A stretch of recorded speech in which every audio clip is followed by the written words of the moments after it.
तर आजचा टॉपिक आहे आपला गॅस पॉवर सायकल्स. तर गॅस पॉवर सायकल्समध्ये आपल्याला बेसिकली 6 सायकल शिकायच्या आहेत.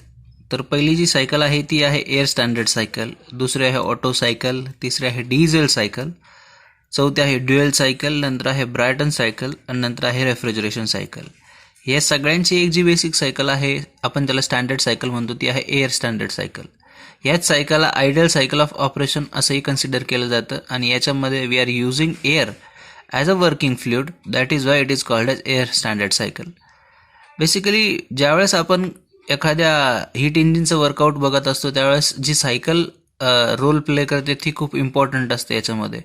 तर त्याच्या आधी आपल्याला आयसी इंजिनची टर्मिनॉलॉजी बघावी लागेल. ती आयसी इंजिनची टर्मिनॉलॉजी काय असेल ती आपण शॉर्ट फॉर्ममध्ये बघूयात. तर ही आहे आयसी इंजिनची terminology. It consist of piston cylinder arrangement. हा जो आहे तो पिस्टन आहे आणि ही जी पूर्ण स्पेस आहे ते आहे सिलेंडर. याला एक सक्शन पोर्ट आहे ज्याच्या थ्रू गॅस हा सक्शन केला जातो आणि आफ्टर कंबशन ह्या एक्झॉस्ट पोर्ट थ्रू बाहेर टाकला जातो. पिस्टनला 2 एंड असतात, एक आहे बॉटम डेड सेंटर, एक आहे टॉप डेड सेंटर. पिस्टन हा सिलेंड्रिकल असतो त्याच्यामुळे याला डायमीटर स्मॉल डीने डिनोट केला जातो आणि यालाच आपण बोर म्हणून कन्सिडर करतो. When piston moves from bottom dead centre to top dead centre, what is the amount of volume covered by the system is called a swept volume. आणि ज्यावेळेस piston हा टॉप डेड सेंटरला असेल आणि top dead सेंटरला राहिल्यानंतर जो काही उरलेला व्हॉल्यूम असेल त्याला आपण काय म्हणतो, क्लिअरन्स व्हॉल्यूम. पिस्टनच्या मुवमेंटला बॉटम डेड सेंटरपासून ते टॉप डेड सेंटरच्या मुवमेंटला स्ट्रोक लेंथ असंही म्हणतात. चला तर मग बघूयात वेगवेगळे व्हॉल्यूम्स कोणकोणते आहेत. Clearance volume. So clearance volume कोणता आहे? It is the volume in which cylinder when the piston reaches up to top dead centre volume. ज्यावेळेस हा पिस्टन बॉटम डेड सेंटरपासून टॉप डेड सेंटरपर्यंत मूव्ह होणार त्याच्यानंतरचा जेवढा काही एम्प्टी स्पेस आहे सिलेंडरमधला त्याला आपण काय म्हणणार आहोत, क्लिअरन्स व्हॉल्यूम. दुसरा व्हॉल्यूम कोणता आहे? Swept volume. It is the volume covered by the piston during its working towards the stroke length. ज्यावेळेस पिस्टन बॉटम डेड सेंटरपासून टॉप डेड सेंटरपर्यंत मूव्ह करणार आहे, जो काही व्हॉल्यूम इथं कव्हर होणार आहे त्यालाच काय म्हणतो आपण, स्वेप्ट व्हॉल्यूम. त्याच्यानंतर येणार आहे टोटल व्हॉल्यूम. टोटल व्हॉल्यूम काय? It is the addition of swept volume plus clearance volume. म्हणजे काय, swept volume plus clearance volume म्हणजे हा जो काही असणार आहे टोटल, याला म्हणतो आपण टोटल व्हॉल्यूम. याचे थोडेसे छोटे फॉर्म्युले आहेत ते बघून घेऊयात. ते फॉर्म्युले कसे असतील? Clearance volume, it is already shown in the hatches. It is nothing but what the clearance volume. Swept volume, it is nothing but what area of cylinder into stroke length. Area of the cylinder as we know that π/4 into d square into L. हा झाला swept volume. Clearance volume आपल्याला माहिती आहे. Next terminology आहे ती आहे compression ratio. It is the ratio of cylinder total volume to that of its clearance volume.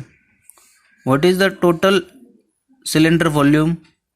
Cylinder's total volume is nothing but swept volume plus clearance volume to that of clearance volume. So compression ratio is denoted by small r. Small r is equal to Vs plus Vc upon Vc. हा आहे compression ratio. Now we'll see various efficiency of air standard cycle. Basically, as we know that air standard cycle is a ideal cycle and it is using air as a working fluid. त्याच्यामुळेच आपण त्याला काय म्हणतो की air standard cycle. तर air standard सायकलची efficiency काय आहे? It is the ratio of ideal work done on the system by the system to that of heat supplied.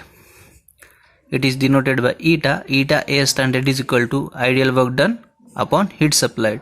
Work done म्हणजेच काय? Heat supplied minus heat rejected. Heat supplied from the source and heat rejected to the sink upon heat supplied. Next efficiency आहे thermal efficiency. Thermal efficiency is equal to, it is nothing but what, the ratio of actual work to that of heat supplied. It is denoted by eta thermal is equal to actual work by the system to that of heat supplied. And the next one is nothing but what, the relative efficiency. Relative efficiency, it is nothing but what, the ratio of thermal efficiency to that of air standard efficiency. म्हणजे हा 2 इफिशियन्सीचा ratio आहे. एक आहे thermal efficiency आणि दुसरी आहे air standard efficiency. So relative efficiency is equal to thermal efficiency upon air standard efficiency. Thermal efficiency म्हणजे आपल्याला माहिती आहे actual work done upon heat supplied, actual work done upon heat supplied. आणि air standard efficiency is nothing but what ideal work done upon heat supplied. ते आपण घेतलं आहे ideal work done upon heat supply. मग याच्यामधून heat supplied cancel होऊन जाणार.